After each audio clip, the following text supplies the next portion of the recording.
don't need fire to defeat this boy.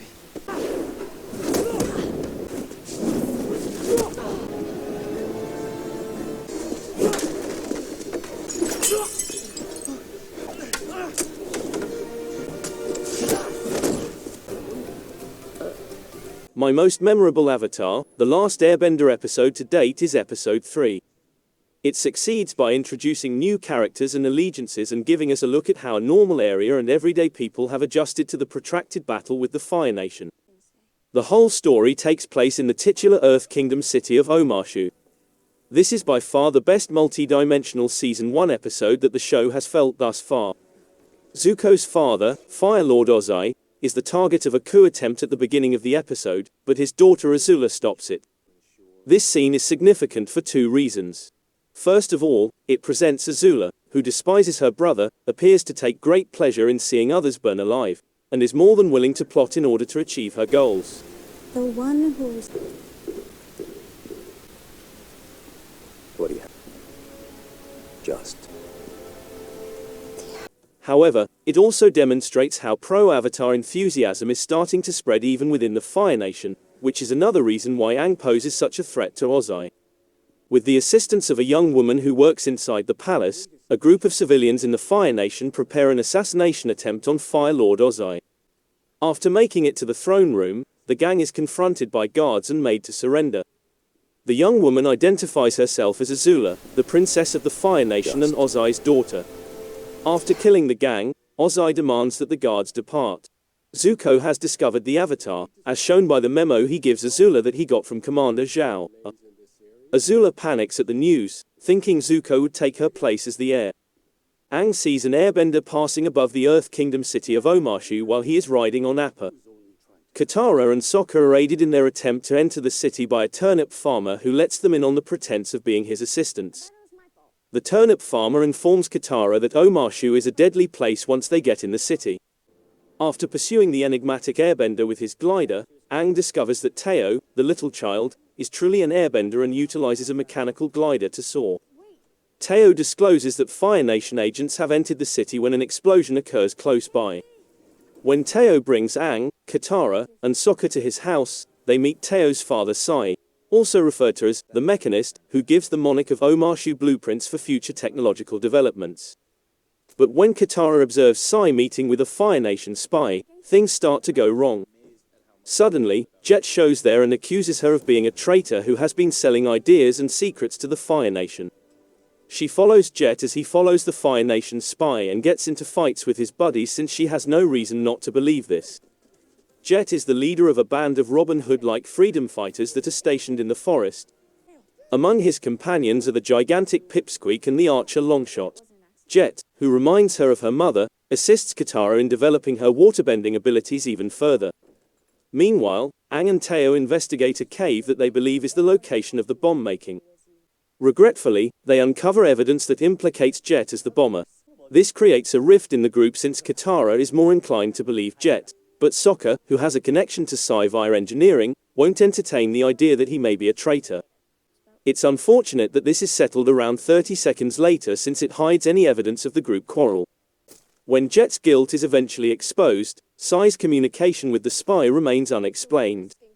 Regardless, Jet admits that he has planted a bomb on Sai with the goal of detonating both Sai and the King of Omashu, who he is now seeing. When they hurry out to stop Sai, Iroh and Zuko, who had reached the city because Zhao heard about an airbender there, encounter the gang. Zhao reports that an airbender was spotted close to Omashu to Zuko and his uncle Iroh. He offers to help them capture the Avatar, but Zuko declines, stating that Iroh and he will be the only ones going. Later on in the day, Zhao gets a message from Azula promising to assist him in capturing the Avatar from a distance. The turnip farmer's ropes, which aided them in entering Omashu, and blasting jelly are discovered in a cave near the summit of the mountains where Aang and Teo glide the next day. When Katara discovers that Sai is providing ideas to a firebender, she is going to question him about it when the turnip farmer stops her. Jet, a freedom warrior battling the Fire Nation spies in Omashu, exposes himself to be Jet, and he informs Katara that Sai is one of them. He takes Katara to their treehouse hideout and shows her to his team, which includes the Brash the Duke, the Archer Longshot, the Knife Master Smellaby, and the Brawler Pipsqueak. Jet discloses that the Fire Nation murdered his family when he was 8 years old. Katara can identify with Jet's story, having also lost her mother to the Fire Nation. Jet helps Katara learn the water whip, a waterbending technique she was having trouble with, by encouraging her to concentrate on the good things rather than the details of her mother's passing. While exploring the city of Omashu with Zuko, Iroh finds a white lotus pie show tile. After helping Sai create a blueprint for a hot air balloon at his residence, Sai advises Sokka that he should become an engineer. Upon their return, Aang informs Katara that he has discovered Jet's blasting jelly and deduces that he is the bomber. However, Sai is assumed to be accountable by Katara since she saw him with a Fire Nation spy. Furious that nobody takes her word for it, Katara rushes to track down Jet, who confesses to being behind the bombs and that his next target will be the king with a device he swapped Sai's for and put in a bag. When Katara orders Aang and Sokka to stop Jet, the three sprint to do it, but Zuko shows up and starts fighting Aang. After using Omashu's delivery system to reach the palace, Katara and Sokka employ the water whip maneuver to foil Longshot's fiery arrow, preventing it from setting off the bomb and killing the monarch. After Aang clashes with Zuko and admits that he knows the latter has been pursuing him for 3 years, Zuko concludes that Aang has stolen his notebook. After becoming enraged, Zuko starts bending fire, forcing people to escape the city. When earthbending guards show up, they arrest Aang and Iroh, who then publicly firebends to help Zuko get out of the city without being seen. Aang battles Zuko while Katara and Sokka attempt to catch up with Sai. With true choreography and physicality, this battle is my favorite of the series so far since it relies less on CGI. Additionally, there's a little amount of character as Aang asks Zuko why he's so determined to catch him, and it's evident that Zuko hasn't given anything any thought.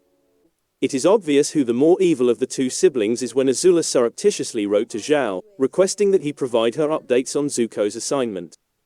Zuko and Aang fight, but in order to protect himself from the Earth Nation, Zuko cannot use firebending. Zuko starts to set fire to himself and has to run away when Aang admits that he has read his journal. Sokka and Katara ascend Omashu via the enormous delivery slides.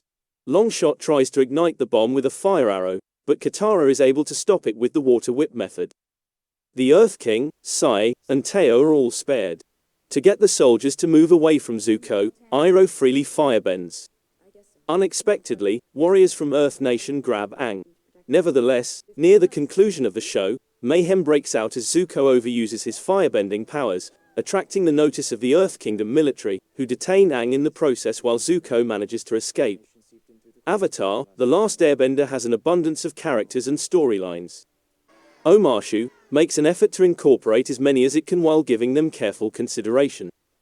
It moves story points around rather skillfully, yet the overall impression is one of disarray. Though it's difficult to argue against the awkwardness of those prolonged, "here I am, remember me" moments, the references to the animated version seem fantastic. When Jet's identity as the boy from the beginning is established, it is most accurate. Numerous themes are there, despite the impression that Netflix's ATLA is straining to include all the fantastic scenes and people. Puppy fight. Choose a life. 5 hours. Preparing breakfast. Child watching smart. Remember that.